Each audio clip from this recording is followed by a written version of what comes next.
charger. Oh, yeah. Also need a new charger.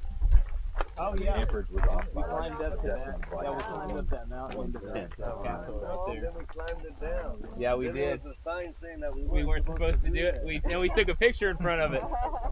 We did, that's right. We did. To prove how rebellious we Oh, he's on the hill? Is that it right on the hill? Yeah, that's it right there, man. That's 1100 square feet. What's the name of that hill? Yeah, 12th century.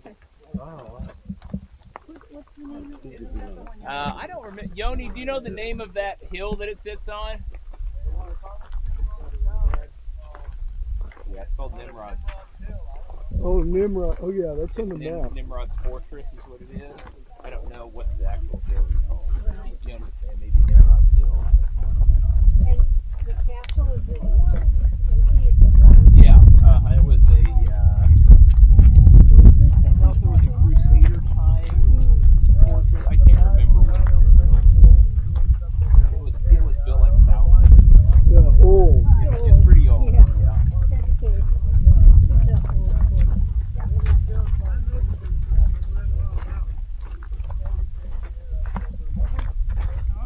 Yeah, we hiked up that mountain. Went into the fortress. Climbed around. Actually, there's a hole inside the fortress. You have to get like glue the side of it.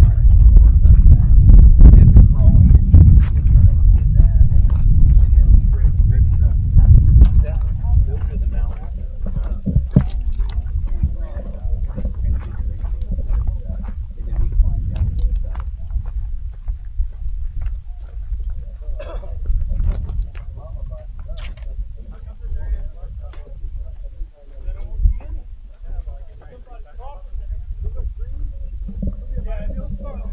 This is the Canaanite gate of the three arches.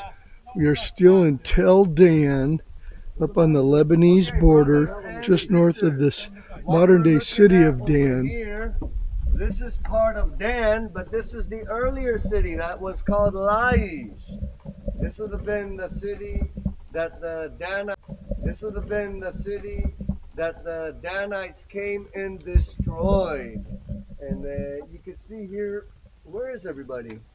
Raymond and them are still coming. Raymond's having heat problems. Oh, yeah. Sorry about that. So this is from an excavation. Yes, an excavation. It's been, they built that awning on top of it to protect it, because as you can see, most of it is mud bricks. But that is the original as you see it, and they covered it up with some kind of a material to try and preserve it. But what you're looking at is the gate of the entrance of the city. The wall to the left, to the right.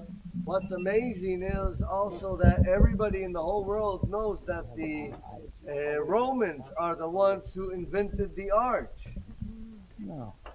Is that not right? That's how the story goes. Well, look at that. That looks like an arch about 2,000 years before the Romans. Romans came up with the keystone. That's about all they did.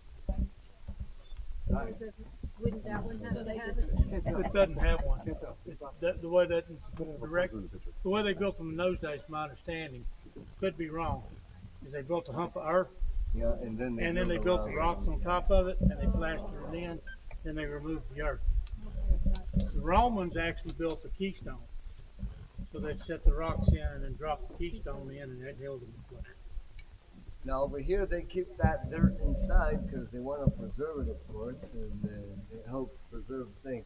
But anyhow, what's amazing is that this gate is actually mentioned in the Bible. And it's in Genesis chapter 14.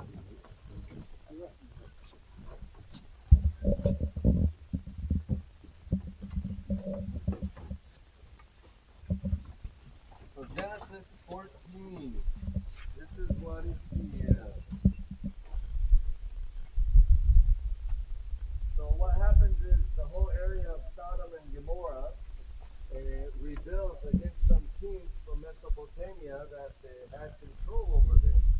So those kings from the northern kings, they would go and gather their armies and they would attack Sodom and Gomorrah and they would destroy the cities and they would take all the people, including Abraham's nephew, Lot.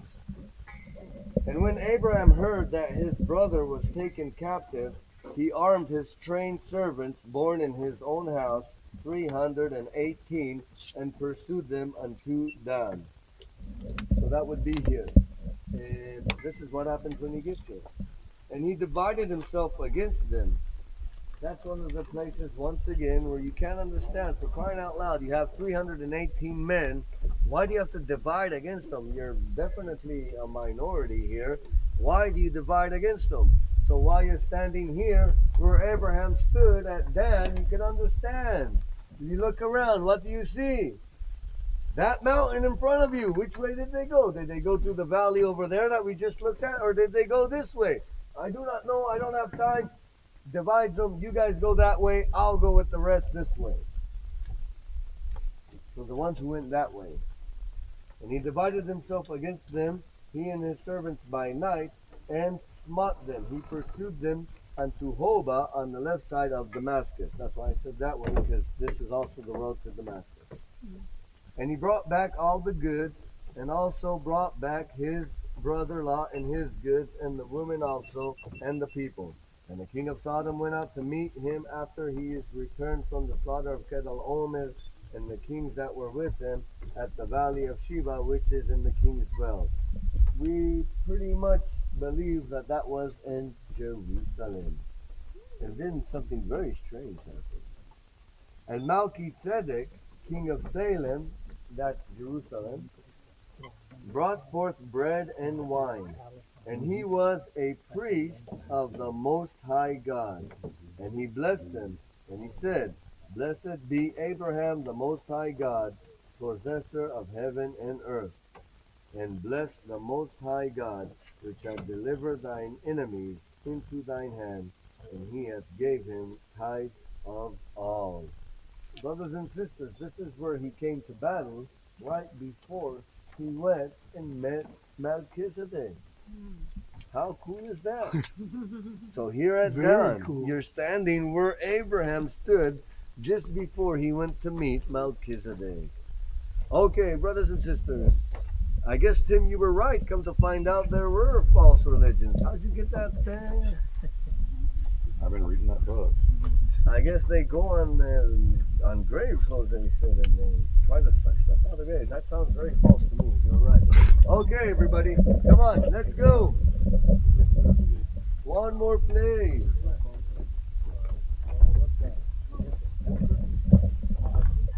Avocados over here. Okay, where's the actual Golan Heights? There. That's it. Yeah. So up, Yep. we can't go up there because that's We all are going up there. Israeli for really. Yes. We're gonna We take can you. see IDF up there. Oh yeah, I bet we can. Oh, is that today? That's gonna be in the next few hours. Oh yes! Come on, guys, come on, we gotta go. Separated, they took advantage of that and they started to rebel against the Israelis, and they got free. So a certain king, he recorded that on a tablet of stone, and it was placed over here. Now, a lot of people in the academy says there's not enough archaeology evidence to prove that there ever was a David and Solomon. At least not how it's described in the Bible as some kind of an empire. It must have been just a small if there even existed, they were just tribal kings, tribal leaders is what they say. Maybe he had control of Jerusalem and that's it. Well, we found this tablet. And this tablet here, Moab, is the king of Moab is boasting how he won so many kings and so many kings. And he has a list of all the kings that he won. And one of those kings, the name breaks off right where the stone breaks, but the very next sentence is from the house of David, which proves that not only was there one king, but there was a dynasty of kings that was known as the house of David. And would they admit that they were right or mistake? All they said is, I wish they never found that stone until then.